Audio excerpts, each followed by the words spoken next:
말씀 보겠습니다. 사무엘상 13장 8절에서 10절입니다. 사울은 사무엘이 정한 기한대로 이레 동안을 기다렸으나 사무엘이 길갈로 오지 아니하매 백성이 사울에게서 흩어지는지라. 사울이 이르되 번제와 화목제물을 이리로 가져오라 하여 번제를 드렸더니 번제를 드리기를 마치자 사무엘이 온지라. 사울이 나가 맞으며 무난하매 왕이 된 사울은 가장 먼저 군대를 조직합니다. 왜 그렇습니까? 블레셋이란 적국이 이스라엘에게는 언제나 위협이 되기 때문입니다. 사실 이전까지 이스라엘은 하나님이 왕이었고, 그래서 하나님은 사사를 통해 이스라엘을 통치를 했습니다. 그렇기에 당시 이스라엘 국가 시스템 자체는 단순했습니다. 그래서 이전 같았으면 전쟁이 나면 군인들을 소집했지만 사울이 판단하기에는 그렇게 해서는 안 될 것 같아 다른 나라들처럼 상비군을 조직합니다. 그렇게 해서 조직된 수가 3,000명입니다. 그리고 그 3,000명의 수를 나눠 1,000명은 아들 요나단에게 맡기고 2,000명은 자신의 휘하에 둡니다. 그리고 요나단은 자신의 군대를 이끌고 사울의 리더십과 왕권을 공고히 하면서 동시에 블레셋과의 관계에서 주도권을 갖고자 요나단은 블레셋에게 무모한 도발을 합니다. 그런데 우리가 알고 있는 요나단은 사실 그렇게 어리석은 인물이 아닙니다. 그런데 왜 이렇게 그는 이런 무모한 일을 했을까요? 요나단은 하나님의 도우심을 확신하며 블레셋의 군사적 위협을 물리치고 이스라엘의 구원을 이루기 위해 주도적으로 나선 것입니다. 그래서 사무엘상 14장에 요나단은 그가 하나님의 능력에 대한 강한 신뢰를 가지고 있었음에 신앙 고백을 하는 장면을 우리가 볼 수 있습니다. 그리고 이스라엘의 이러한 도발에 블레셋은 당연하듯 반응합니다. 사실 블레셋 입장에서는 오래전 이스라엘과의 전쟁에서 분명 이겼지만 크게 수치를 당했습니다. 그래서 오랫동안 이스라엘은 자신들의 통치 아래 있긴 했지만 명분 없이 전쟁을 일으키지는 못한 것입니다. 그런데 이스라엘이 먼저 공격해 오니 이때다 싶어 블레셋은 이 전쟁을 크게 확장시킵니다.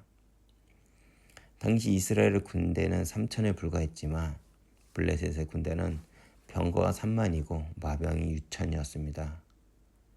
어떻게 이스라엘이 블레셋을 감당할 수 있겠습니까? 그러나 우리는 사무엘상 11장을 보면 암몬과의 전쟁에서 승리한 사울은 비로소 이스라엘 왕으로서 인정받았던 사건을 기억합니다. 이때 이스라엘의 승리의 요소가 무엇입니까? 병력입니까? 전략입니까? 아닙니다. 바로 하나님입니다. 그렇기에 암몬과의 전쟁에서의 이스라엘 백성들은 사울을 중심으로 암몬과의 전쟁에서 승리합니다. 그러나 지금 블레셋과 전쟁 앞에서는 이스라엘은 두려움에 떨고만 있습니다. 조건은 동일한데 딱 하나 이번 전쟁에 없는 것이 이스라엘에게 있습니다. 그것이 무엇입니까? 바로 하나님의 영에 감동됨에 이 표현이 없습니다. 그리고 그 두려움 가운데 사울은 이스라엘의 관행대로 전쟁 전 제사를 드립니다. 그러나 이때 사울은 사무엘을 기다려 제사를 지냈어야 합니다. 그런데 사울은 사무엘을 기다리지 못하고 제사를 지냅니다. 왜 그랬습니까? 사울은 이래 동안 사무엘을 기다렸습니다. 사울의 입장에서 보면 자신은 사무엘을 기다릴 만큼 기다렸는데 사무엘은 오지 않은 것입니다. 그리고 또 전쟁 앞에 선 이스라엘 백성들의 제사를 드리지 않으니까 사기가 꺾인 것을 보고 사울은 자신이 스스로 주관하여 제사를 드린 것입니다. 다행히도 이후 요나단의 믿음을 통해 이스라엘은 블레셋과의 전쟁에서 이기지만 그러나 이 사건을 시작으로 하나님은 사울을 마음에서 접습니다. 왜 그렇습니까? 예배는 언제나 하나님이 중심이어야 합니다. 그런데 사울은 하나님이 아닌 사울을 의식했습니다. 사람들을 의식했습니다. 그래서 사람들을 만족하고 사람들을 좋게 하고자 하는 예배를 드린 것입니다. 사실 이러한 예배는 당장은 좋아 보입니다. 그리고 당장은 사람들이 자신을 지지해 줄 것이고 또 실패가 당장 찾아오는 것은 아니기 때문입니다. 그런데 사울은 이 사건을 시작으로 가면 갈수록 하나님의 말씀을 조금씩 자신의 방법대로 타협해버립니다. 그리고 사무엘상 15장에 결국 하나님은 사울을 왕으로 세운 것을 후회한다고 한탄하십니다.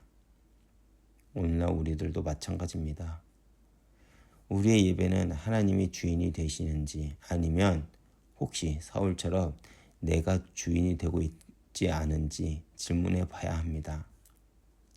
많은 성도들이 내 스케줄에 맞춰 예배드리고 하나님보다 내가 즐거워하고 내가 만족하는 예배를 원합니다.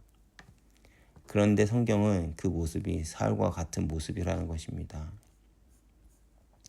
사무엘상 15장 22절에 사무엘은 순종이 제사보다 낫고 듣는 것이 기름보다 낫다고 했습니다. 무슨 말입니까?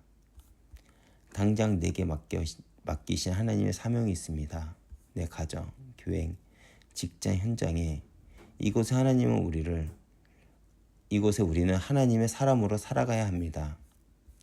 좀 더 정확하게 말하면 살아내야 합니다. 그런데 우리는 끊임없이 상황과 형편 속에서 내가 좋게 타협을 합니다. 왜 그럴까요? 하나님의 사람으로 살아간다는 것은 만만치 않은 일이기 때문입니다. 그럼에도 하나님은 우리의 이것을 경계하십니다. 왜 그럴까요? 신앙은 하나님이 주인이 되고 경배를 받아야 합니다. 또한 더 나아가 하나님은 우리의 형편을 누구보다 잘 알고 계십니다.